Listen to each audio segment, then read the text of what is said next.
शुरुआत करते हैं निफ्टी से। तो आज के दिन निफ्टी में हम लोग को कोई खास मूवमेंट देखने को मिला नहीं। यहाँ पे एकदम से फ्लैट क्लोज होता हुआ दिखा है निफ्टी आज। और बात कर लें कल की, तो कल निफ्टी ने एक इम्पॉर्टेंट सपोर्ट का ब्रेक डाउन किया है। कल वैसे हम लोग ने एनालाइज नहीं किया था। यहाँ पे देखेंगे तो 22,760 से 22,800 का जो एक सपोर्ट था, इम्पॉर्टेंट सपोर्ट, काफ़ी दिन तक यहाँ पे होल्ड कर रहा था निफ्टी। इसका कल के दिन ब्रेक डाउन हुआ। इससे पहले और एक बार यहाँ पे सपोर्ट लिया था निफ्टी ने, तो इस इंपॉर्टेंट सपोर्ट का कल के दिन ब्रेकडाउन हुआ है। तो यहाँ से निफ्टी और आगे कितना हम लोग को गिरावट शो कर सकता है, इसको देखने का हम लोग कोशिश करेंगे, थोड़ा सा एनालाइज करने का कोशिश करेंगे।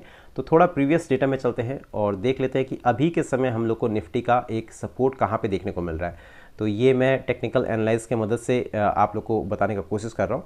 तो अभी के समय अगर देखेंगे तो निफ्टी का एक जो सपोर्ट बनता है, यहाँ पे देखिए एक रेसिस्टेंट, ये एक रेसिस्टेंट और उसके बाद यहाँ पे एक सपोर्ट, और अभी के समय निफ्टी हम लोग को इसी रेंज पे देखने को यहाँ पे मिल रहा है।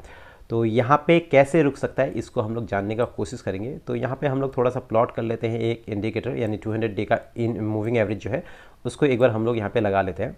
तो अभी के समय देखेंगे तो निफ्टी 200 डे के मूविंग एवरेज से काफ़ी नीचे है। और अगर निफ्टी इससे पहले अगर देखेंगे, इसका डेटा देखेंगे, इससे पहले अगर निफ्टी को देखेंगे तो अगर इसका सपोर्ट लेता है 200 डे का मूविंग एवरेज का, जब भी सपोर्ट लेता है तो एक अच्छा हम लोग को पुल बैक देखने को मिलता है। यहाँ पे आप लोग देख सकते हैं, इसको चार्ट को मैं थोड़ा सा छोटा कर देता हूँ तो थोड़ा सा समझ में आएगा।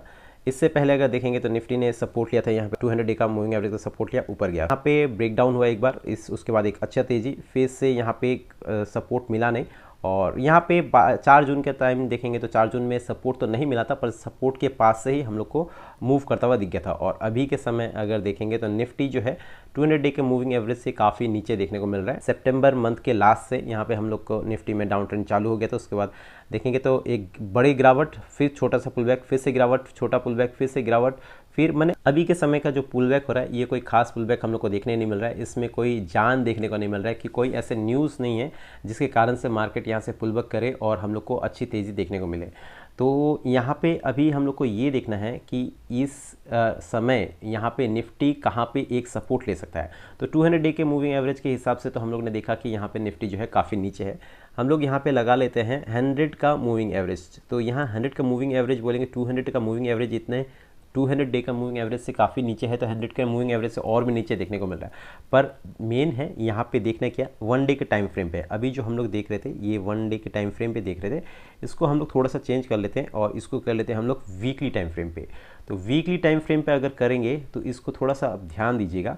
तो वीकली टाइम फ्रेम पे निफ्टी ने इसका 2-3 बार सपोर्ट जो बनाया है, देखिएगा मैं दिखाता हूँ आपको। यहाँ पे इससे पहले एक बार सपोर्ट, यहाँ पे 2 सपोर्ट, तीसरा सपोर्ट, ये ब्रेकडाउन, ये जो ब्रेकडाउन हुआ ये कोरोना का ब्रेकडाउन है, उससे पहले सपोर्ट और एक सपोर्ट। जितनी बार भी यहाँ पे सपोर्ट लिया है, एक अच्छा हम लोग को पुल बैक देखने को मिला है। सपोर्ट लिया, फिर से पुल बैक, यहाँ पे सपोर्ट लेके एक अच्छा खासा रैली यहाँ पे देखने को मिला। उसके बाद गिरावट, फिर से सपोर्ट, फिर से पुल बैक, और फिर से गिरावट, फिर से सपोर्ट, फिर से पुल बैक। तो यहाँ पे काफ़ी बार जो है इसने इस सपोर्ट का, मैंने वीकली टाइम फ्रेम पे देखेंगे तो 100 का मूविंग एवरेज जो है इसका सपोर्ट लेने के बाद निफ्टी ने एक अच्छा पुल बैक दिया है हमेशा के, पर ऐसा नहीं है अभी भी वैसा ही कर दे।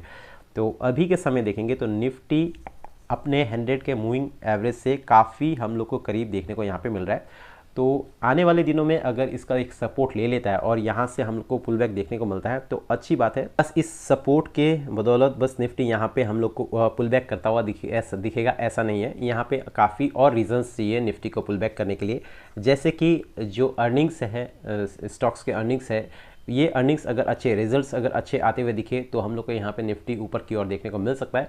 100 के मूविंग एवरेज का सपोर्ट ले और वहाँ पे कोई अच्छे न्यूज़ आते हुए दिखेंगे तो हम लोग को निफ्टी यहाँ से पुल बैक करता हुआ हम लोग को दिख सकता है। तो अभी के समय हम लोग ने देखा कि जो एक इम्पॉर्टेंट सपोर्ट था 22,760 से 22,800 का, उसका तो ब्रेकडाउन हुआ है हाल फिलहाल में, कल के दिन ब्रेकडाउन हुआ है। पर अभी के समय और एक सपोर्ट जो है, इस सपोर्ट को अब हम लोग को देखना है कि यहाँ पे कितने दिन होल्ड करता है। ये सपोर्ट मैंने बनाया जो आप लोगों ने देखा, ये यहाँ पे कितना दिन होल्ड करता है और यहाँ से पुल बैक ले पाता है या नहीं। तो यहाँ से अभी अगर और पुल बैक नहीं ले पाता है और इसका भी अगर ब्रेकडाउन होता है तो हम लोग को वेट करना है 100 के मूविंग एवरेज तक। 100 के मूविंग एवरेज तक अगर आ जाता है वीकली टाइम फ्रेम पे और इसका अगर सपोर्ट मिलता है, यहाँ पे अगर सपोर्ट मिलता है तो हम लोग को एक चांसेस यहाँ पे देखने को मिल सकते हैं।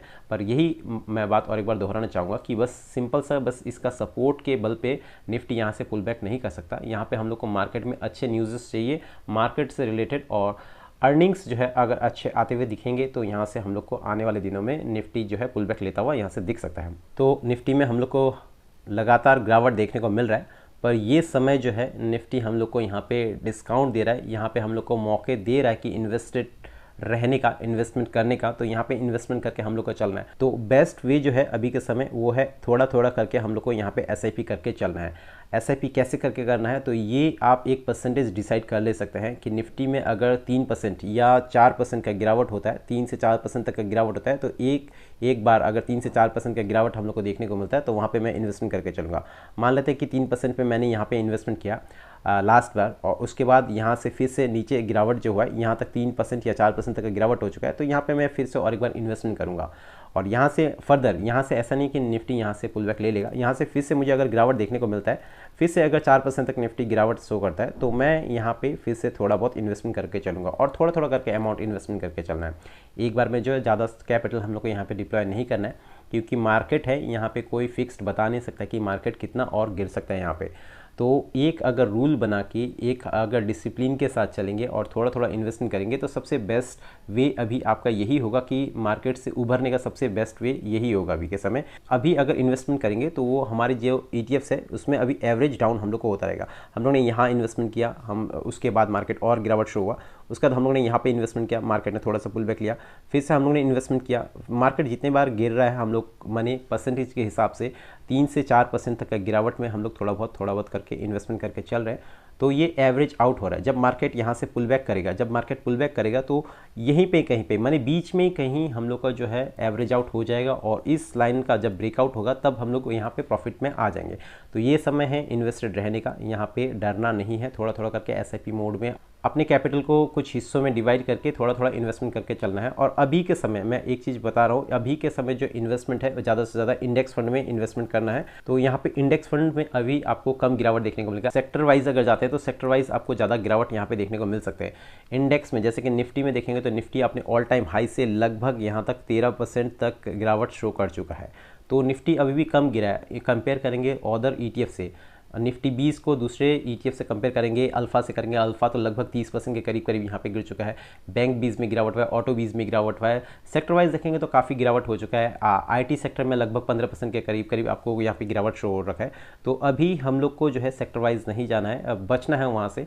कोशिश करना है कि अगर इंडेक्स में अभी के समय इन्वेस्टमेंट रहे तो ज़्यादा गिरावट आपका नहीं होगा। इंडेक्स है तो ज़्यादा यहाँ पे गिरावट होगा नहीं। वैसे हम लोग ETF के थ्रू इन्वेस्टमेंट करते हैं तो भी जो है इंडेक्स में ही लगता है। जैसे हम लोगों ने ITBs में अगर इन्वेस्टमेंट किया तो वो IT के जितने भी कंपनीज़ है उसका इंडेक्स पे हम लोग इन्वेस्टमेंट कर रहे हैं, पर फिर भी उससे ज़्यादा सेफ होगा, क्योंकि मार्केट तो कंटिन्यूस यहाँ पे गिरावट हम लोग को शो कर ही रहा है। हम लोग को अभी तक पता नहीं है कि बॉटम कहाँ बनेगा, ये अभी किसी को पता नहीं है। ये फियर का माहौल है, अभी डर का माहौल है। यहाँ पे काफ़ी नीचे आ चुका है, 13% नीचे आ चुका है निफ्टी, पर यहाँ से और क्या गिर नहीं सकता, तो यहाँ से और सामने और भी गिरावट शो हो सकता है। मैं भी जो अभी इन्वेस्टमेंट कर रहा हूँ, ज़्यादातर मेरा इन्वेस्टमेंट जो है इंडेक्स में हो रहा है। अभी के समय मैं इंडेक्स में कर रहा हूँ, क्योंकि गिरावट भी होगा तो इंडेक्स में कम गिरावट होगा। लार्ज कैप कंपनीज़ में है तो कम गिरावट होगा, वहीं पे अगर मैं सेक्टर वाइज जाता हूँ तो वहाँ पे मेरे पोर्टफोलियो में ज़्यादा गिरावट देखने को मिल सकता है। तो चलिए आज के लिए बस इतना ही। वीडियो अगर पसंद आएगा तो वीडियो को एक लाइक कर दीजिएगा, दोस्तों के साथ जरूर शेयर कीजिएगा, और चैनल पर फर्स्ट टाइम विजिट कर रहे हैं तो चैनल को सब्सक्राइब कर लीजिएगा।